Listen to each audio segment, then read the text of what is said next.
Thanks for the feedback. So, Austrian games industry. Most of you, when we talk about Austrian games, will think of. Sorry, I have to find the right button. Of examples like this, like Mipumi Games with the Lion Song, Kunabi Brothers with Black, Clockstone Studio with the Bridge Constructor, and Broken Rules with Old Man's Journey, for example. So most of the time we think of small independent game studios that make very highbrow games and not so much the AAA community. And the thing is, the Austrian press has rediscovered our Austrian game industry. In the last 2 to 3 years, there is a comeback of press coverage of the Austrian game industry. So you find not only in the resorts for video games, but in the main resorts and on economy, for example, you find small reports on our industry and how it is developing. And this is mostly due to a yearly report from Ovus, a sort of political interest group of the game industry, which is reporting the development of the industry and also of the people who are playing games every year. And this led to an increase of newspaper articles on this. I'll show you here 3 examples from 2019 and 2020. And the interesting thing for me as a historian is to analyze the language that they're using, because you will see this sort of article is very different from the normal is not the right word, but it's different from articles we're reading on the games industry, for example, in Kotaku or in Gamasutra or in all those internet sites, because it has a total different focus. I'm sorry, I just took the German version. It's not that important that you can read it, but you'll see some data, which is the thing that I'm focusing on here. And in fact, it's all about, of course, the turnover. So they're saying that nowadays it's 24.1 million euro turnover every year. Then we have the 90 studios in Austria, also a number that is increasing. And most important, 1,000 workplaces.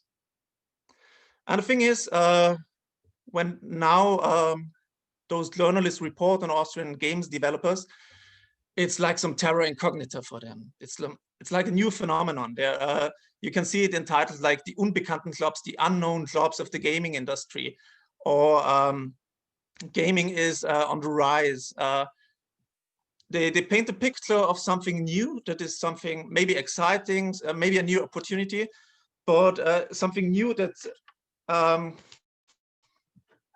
yeah, sorry, I'm not repeating new again, but they're telling a narrative of development that has no precedent. And the interesting thing is there was a precedent. There was a very big precedent. There was the Austrian gaming industry in the 1990s and 2000s. And they made some big worldwide selling games, like maybe you don't know the names of the studios, which are Max Design, New Software, and Glowwood, but most probably you have heard of the first Anno game, Anno 1602, which was an Austrian development, maybe even of Industry Giant, the game of Glowwood, or Alienation, which was the biggest game from Neo Software. So there was a big industry in the 1990s and 2000s. So please excuse me, I'm going to look down because there's my clock so that I can keep my time a little bit better.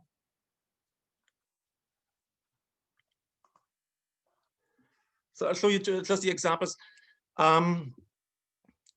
Because we could ask ourselves, if nowadays there's no continuity in the news coverage of the Austrian gaming industry, maybe the Austrian gaming industry was the big unknown in the 1990s and 2000s. Maybe there were no articles, there were no reports on this industry, but that's not true. As I try to show you here, on the right side, you have an internet search of one journal of the standards, and just looking for Glowwood, and you see you have 895 items just on this one studio. And on the left, you have very old school, but I printed it out. These are all the news items on Glowwood from the Austrian press agency. which is in fact a very big press agency. It's bigger than the German press agency, and all the Austrians, but also newspapers around Austria, are depending from the Austrian press agency for some information. So this is a big player. So this means there was a lot of coverage. On the left, in this old school binder, these are more than 350 printed pages, especially financial news reports. So there was a lot, and that's the more reason why I'm wondering, so why is there no historical continuity? Why isn't no one proud of this history, for example? You could very well argue that it would be opportune that in the newspapers or politicians would always remind us of this history, to say we have a long history in games development. We are and better know-how maybe than other countries, but that's not the case. And this is one of the reasons why I'm interested in doing this research. But there are others too.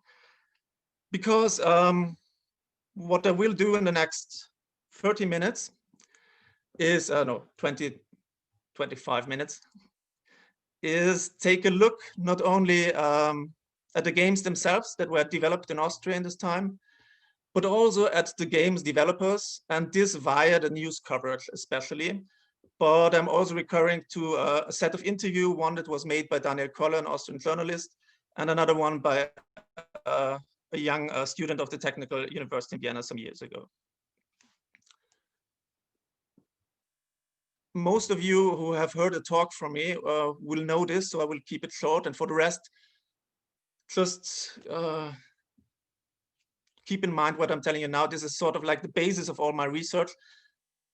I won't start a debate on if games can be political. Let's just state these important informations, these important, not presumptions, but this is the basis of the research of my thinking, is that, of course, not all video games have a conscious and intentional political message. Many games don't have an intentional message, and many have not even a conscious message. But nevertheless, all games can be analyzed for traces of political discourse because they are developed from inside of our society, from inside of our culture. They can only reproduce what they already know. There is simply no possibility that we are creating something totally different from our world. We're always recreating something we already know. And this is also, in fact, is also quite important for our society and culture to function, that we are constantly repeating our common values, our common worldviews, so that they stay important for us, that they keep working. So this means games communicate. Of course, this depends from game to game what we can find inside, but they always communicate and perpetuate some common values and worldviews.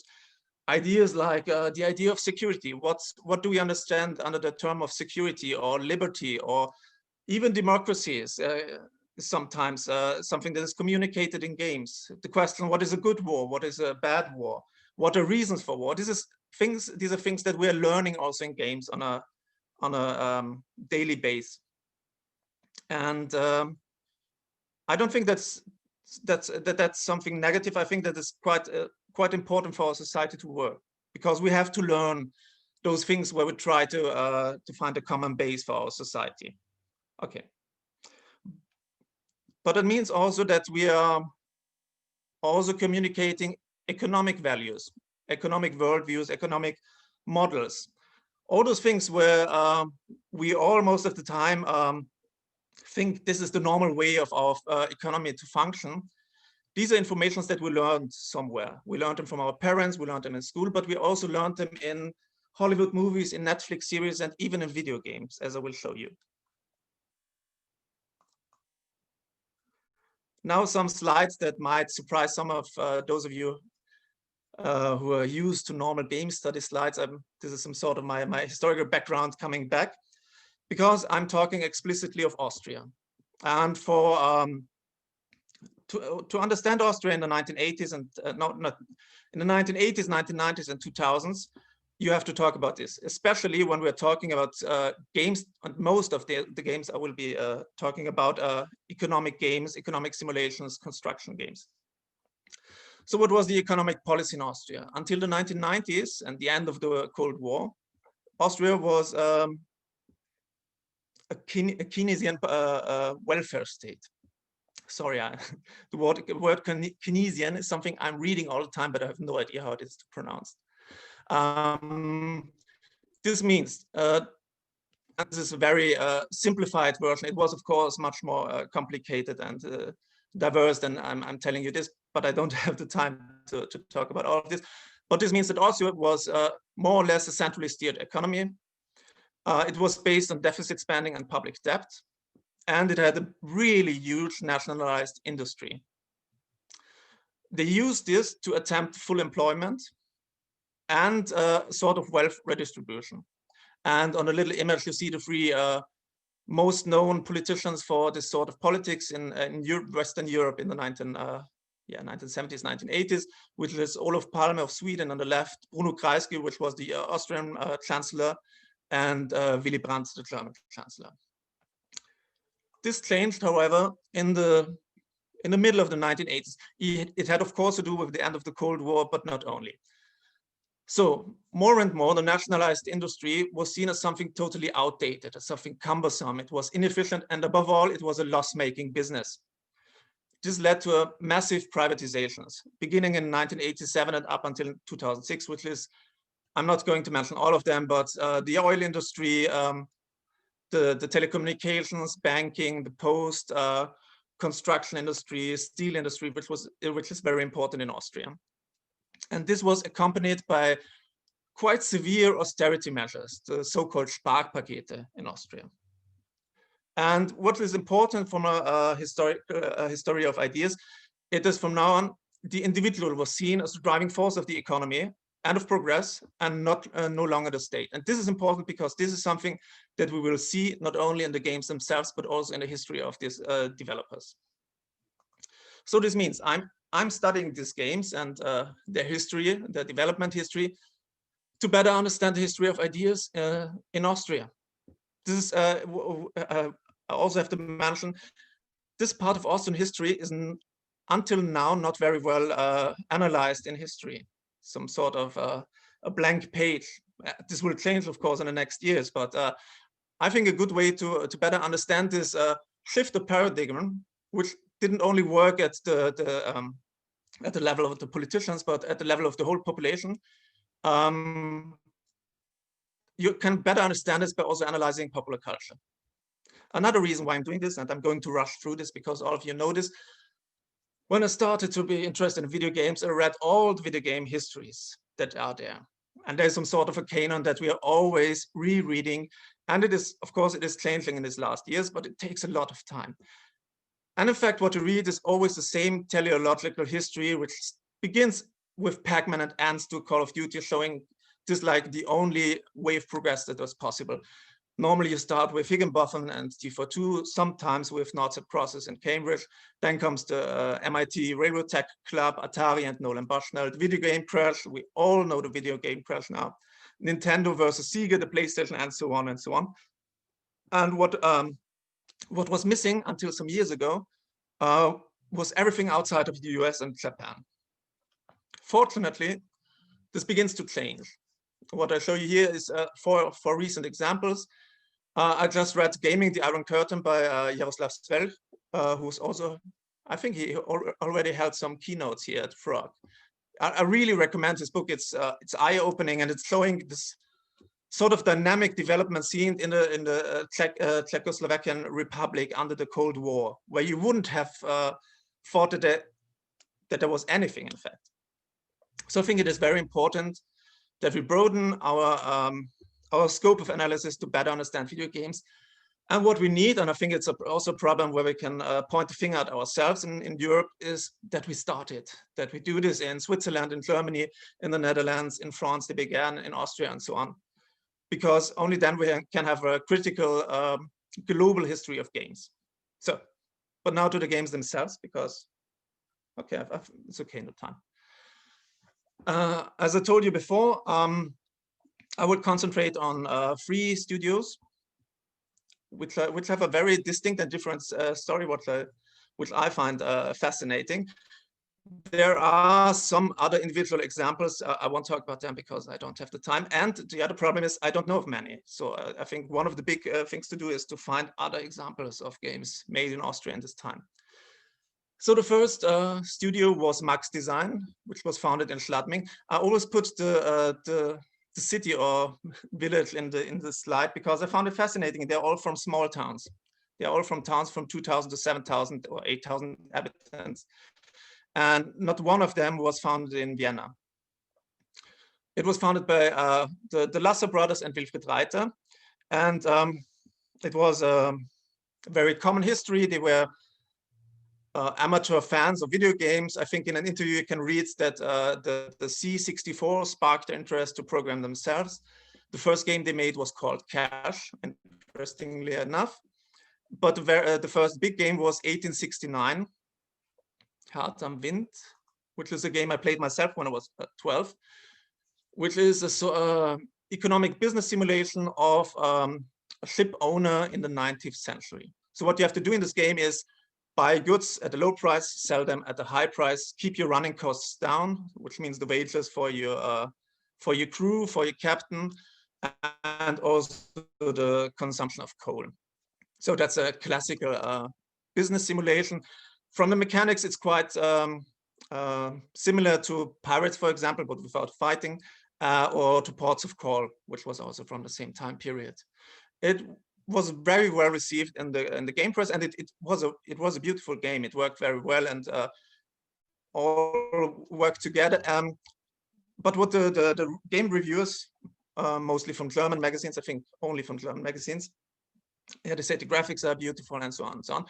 But the important thing was the economical game mechanics. They were, I'm sorry, I lost my papers, but I have to quote them. They said these were some economic experts at Max Design, and this was their first game.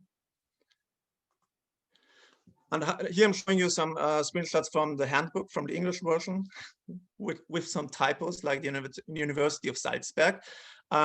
But what I want to show you is on the right side, and I think you have to, is that first of all, this is a manual, a printed manual with 120 pages. And of these 120 pages, 40 pages were historical background. And they did some research. I read it. It's quite professionally made. It's very critical. They have in this game, they had a critical view of imperialism, of colonialism, and the question of immigration in the 19th century. The next game they made was Burn Time, which I'm showing you because on first view, you would think it is a traditional role-playing game in a post-apocalyptic dystopia. In fact, it was an ecological meltdown of the world, as you can also assume from watching the cover. But when you play it, you see that one of the fighting, for example, is very simplistic. But what is quite elaborated is the trading again. So you're playing a trader in this wasteland, but you're also trying to regroup some political, let's say, clientele, and you want to become the emperor of the wasteland. Again, you had a manual with, I think, around 100 pages and 30 to 40 pages, which are fascinating to read because they were, and this is from 1993, first on Chernobyl and the accident of Chernobyl. But the next pages are on global warming and the greenhouse effect. You have 10 pages quite beautifully researched again on the greenhouse effect and global warming.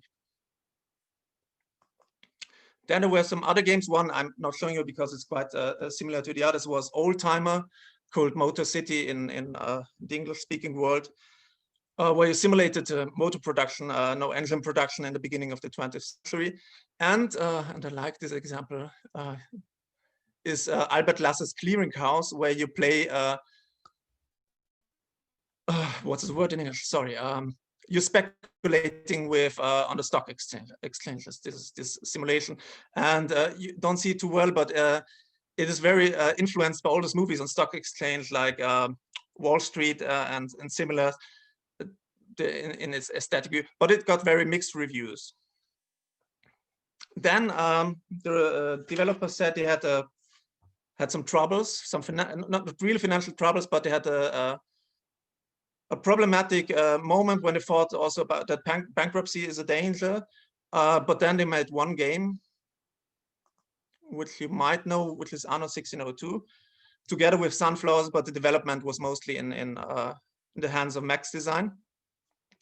And this is some sort of one of the origins of the whole genre of German construction games. I mean, it came later than the Settlers, but it was very influential. And as you know, the series is still in existence today with Anno 100.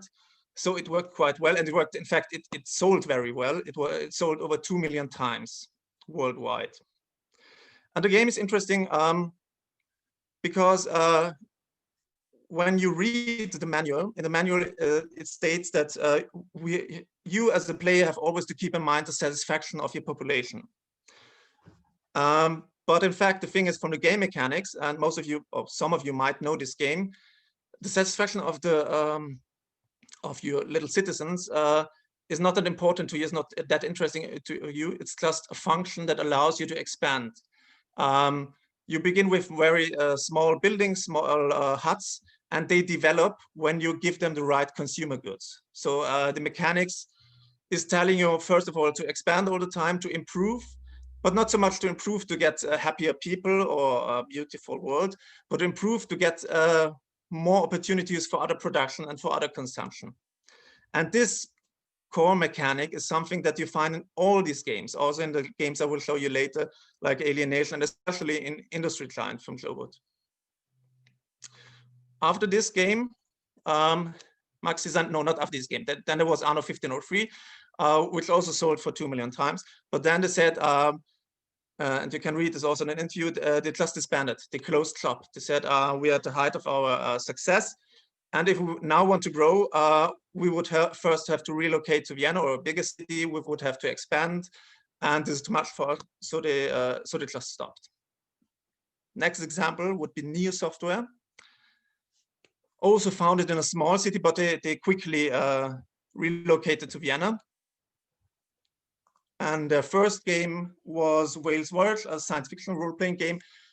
But again, interestingly enough, trading is a core mechanic and very similar to what was its name, Elite, the English from the English developer, this space trading game. Then came the Clue, which was called the Clue in English, which was sold as an adventure game. You play a burglar in London in the 1950s, and it's a very intelligent game. You have to plan all your heists, and you have to be prepared, and then you have to actually put them in place. But again, one of the core principles of the game is you have to sell your loot then, and you use all the money you get to improve your instruments to be able to make heists at bigger locations, at museums, and so on. And then came the Völker called Alienations, which also sold, I think, over 1 million in Austria, Germany, and interestingly enough, in Russia. Very similar to the Settlers and Anno, but with more focus on humor. It was always the trademark of Neo Software was a more humorous approach to all those topics. What happened then is that they were bought, and what was the name? First by a Computec Media, which was bought by British Gameplay, which went bankrupt, and then they were bought by Take-Two Interactive, so the publisher owned by Rockstar. And they were Neo Software was the only interesting asset of this package of firms, and they were rebranded in Rockstar Vienna and made all the portations of Max Payne, GTA, Vice City to the Xbox, and had quite a lot of turnover. They reportedly, I have no possibility to check this, they spoke about a turnover of $300 million in this time. But in 2006, and this is why I use this date, they were closed, which was a novum in Austria, because it was really and you can read this in the newspapers. It happened like in movies we have seen, like in American movies we have seen, from one day to the next without any warning. The locks were changed, so the employees had no opportunity to enter the working place. There were security guards there, and one after one they were asked inside for a severance talk. Again, reportedly, it was a very good severance package for every employee, but it was overnight that over 100 employees were fired without further notice.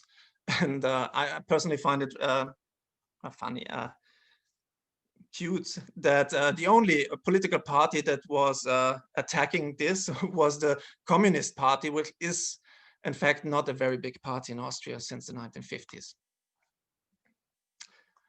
Which leaves us with Glowwood as the third example I'm going to talk about.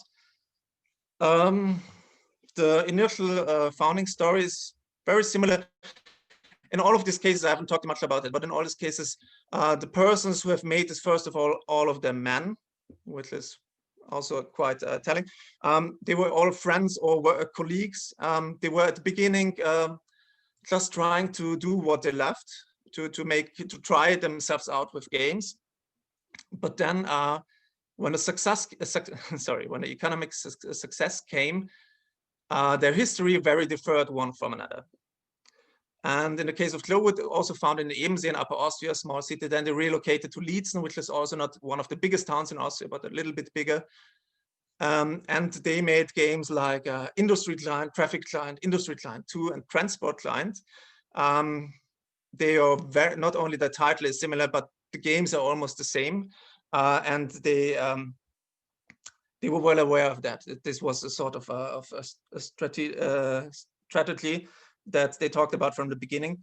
And this is one of the this is the one studio where I had the maximum of possible data, because they went public. They became a stock company at the Vienna Stock Exchange. So there were really reports every week, every month about their studio. I want to quote one from an interview from Daniel Koller, because I think this is also important for my interest. Is when they made Industry Client in 1997, sorry, it's wrong here on the slide. It was published 1998 in US, but I think it initially it came out in 1997. Just Google it. But what was also a very big success, was sold, I think in this time I have the numbers were 900,000 were sold worldwide. There were 12 traductions in other languages, and they became the darlings of the press, because all of them were this young entrepreneur. They were young guys. They were not doing it out of a garage, but they were doing it out of small towns in Austria. And I think the first report on Industry Client and Glowwood was starting with one of them, not Andreas Tobler, but Johann Schilcher, who was compared to Bill Gates. And he said in the interview, no, I'm not like Bill Gates, but I find it fascinating that he was even compared to Bill Gates. And the next thing is interesting that they said to make this game possible, they had to work 80 hours, 80 a week, talk about crunch. And also the next sentence was, I have to translate it into English, concerning family, not quantity, but quality was the word to look at. So which meant they worked all the time, they had no time for the family, but the most important thing was the product, the game that they made. And the game was successful. It was very successful. It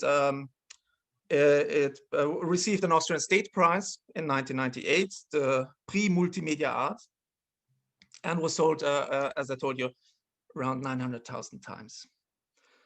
I'll just show you the games themselves. So this is Industriegigant, the first one. This is the most, let's say, it's in a way, it's very true to himself, the game, because it's only about industrial production, the transport of this production, and the selling of this production as consumer goods. So all the game mechanics revolve around this. Of course, your goal is to get rich, to get more money, and expand all the time. There are, if you read the tutorials, there's some interesting boxes. One talking about the happiness of the workers, but in the next sentence you read, the one thing you should never do is having workers who have nothing to work, because then you pay them for doing nothing. And the next thing is that you have sort of influence on the communities in this game world by enabling them to consume. So the one I wanted to quote one is that, for example, department stores are extremely conducive to growth. So if you put a department store in a small city, it will expand and become bigger, and then they will consume even more expensive products, which is interesting for you because then you have a larger margin for profits. The next games, I'm not going to talk too much about them. They're quite similar in traffic client and transport client. You do something which was also already a core mechanic in industry client, which is the logistic of how to get one product to another place, and how not to lose time, how not to lose money, and so on. So what I will show you next will overwhelm you a little bit. I have 2 slides here. I will not read every point. And in fact, these are just the headlines from the Austrian press agency. These are not all. As I told you, all in all, we have 350. I don't know how much I put here, just the most interesting. But I think it is very telling what we hear here. First, it's interesting to read what words are used, what language is used, and how the logic of game developer studio changed very quickly from the sort of garage mentality of the young guys with an idea and putting in all the time inside to just financial market logic. So at the beginning we have 2000 is one very important moment, because then they went public, and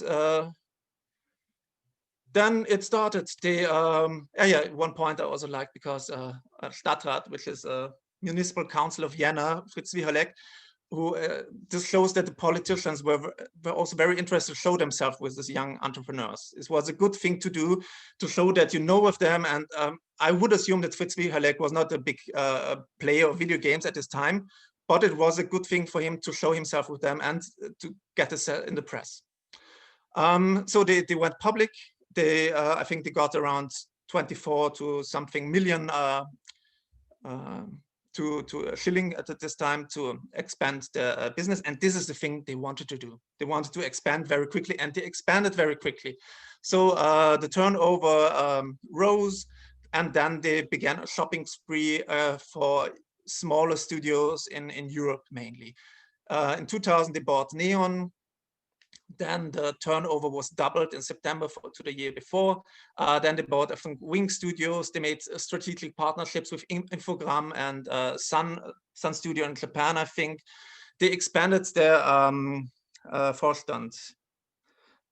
It's not something similar to the advisory board. So it's from the small studio that I'm going to show you, that started with, wait here, some guys on a table and making a game. It became an Aktiengesellschaft with all its logic, with an advisory board, with an, and I forgot one of the main words or the important Schlagwort of this time: new economy. This was one prime example of new economy in Austria. So they got a COO, a chief operational officer. They and then came the first trouble in 2002, when the market saw that the turnover in 2001 was not that impressive as they thought. Still, it worked in the beginning. They bought not Ravensburg itself, but the software part of Ravensburg for 7 million euro. So they had to, so we had, of course, we're talking about euros then. And then comes the first warning that the turnover was not that good, and then the stocks, the price of the stocks plummeted, because I think on the 8th of November it went into decline for 31%, and just 6 days later it was they lost 80% of their value, the stocks. The next that happened is that the banks, the creditors, were very surprised by the problems with liquidity that the company had, and the shareholders had to give green light for an expansion of the capital, so for new credits, in fact, new. and they got it. This worked, and of course they needed a new Vorstand, a new I should have looked up the word, sorry. Board of Directors, Eugen. Board of Directors, thank you, Alex. They had a new board of directors. And of course, what did they do? They did a Restrukturierung, a wonderful word in Germany, in German, restructuration, which meant that they had to let go 120 of 240 of their employees. And then it goes up and down like this for the next years. I'm going to run through it. First, they have troubles. Then they get back to the prime market. The turnover rises again, the profits rise again, the shareholders are happy. Then they expanded too much and they had some troubles, especially with faulty products or games that weren't developed good enough. Oh, and one of the important things, which I forgot to tell you, Transport Giant in 2004 was their last game. They developed themselves. The rest is only developed by other companies, and they rebrand, or they changed from developer to publisher, because as a publisher you had more opportunities for expansion. As a developer you had to develop more games, you had to expand your employees. As a publisher it was much more easier to expand your profits, but it was also dangerous, as we see with this example. So I'm going to rush through it. It goes up and down. They have problems. They have to change in the board of directors. The CEO is changing all the time. Andreas Tobler, one of the guys, one of the men who founded it, had to go, and was even sued by one of the colleagues who came later. And yeah, what happened in the end is that in 2011 they went bankrupt, and Littlewood ceased to exist.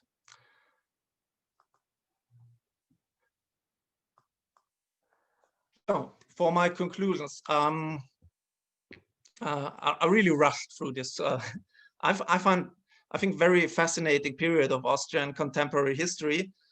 And of course, what we'll need is a really thorough research of all this, really better research with more interviews with the persons involved, which I didn't do at the moment because I haven't had the opportunity.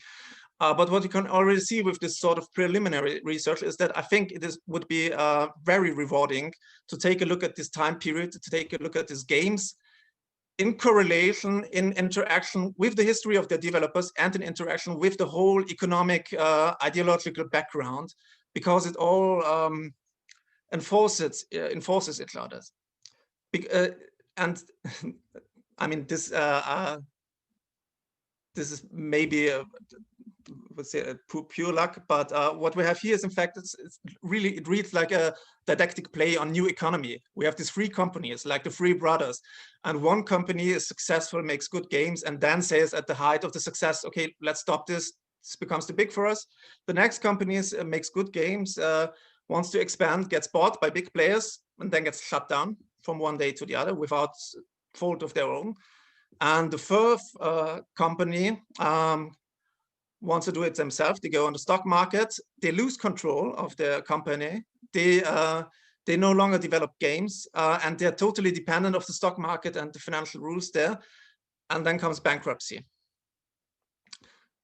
But also the games themselves are, I mean, that is what interested me in the beginning the most.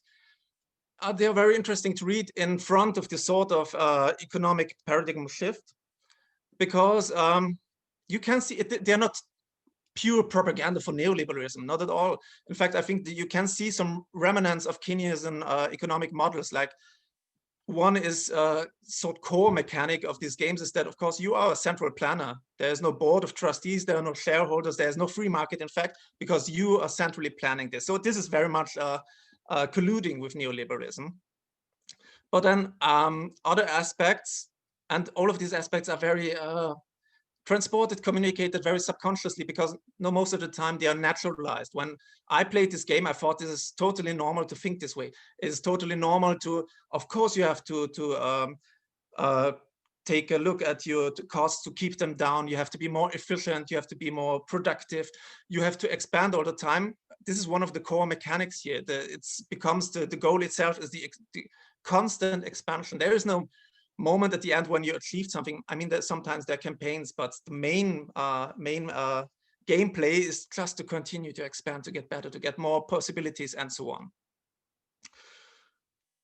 Okay, I think I know this was a lot, where I rushed you through, but I think that we really need to take a closer look at not so much the national cadre of game development, but to take a look outside of the US and Japan and Great Britain, and the sort of small game cultures that developed and very influential also.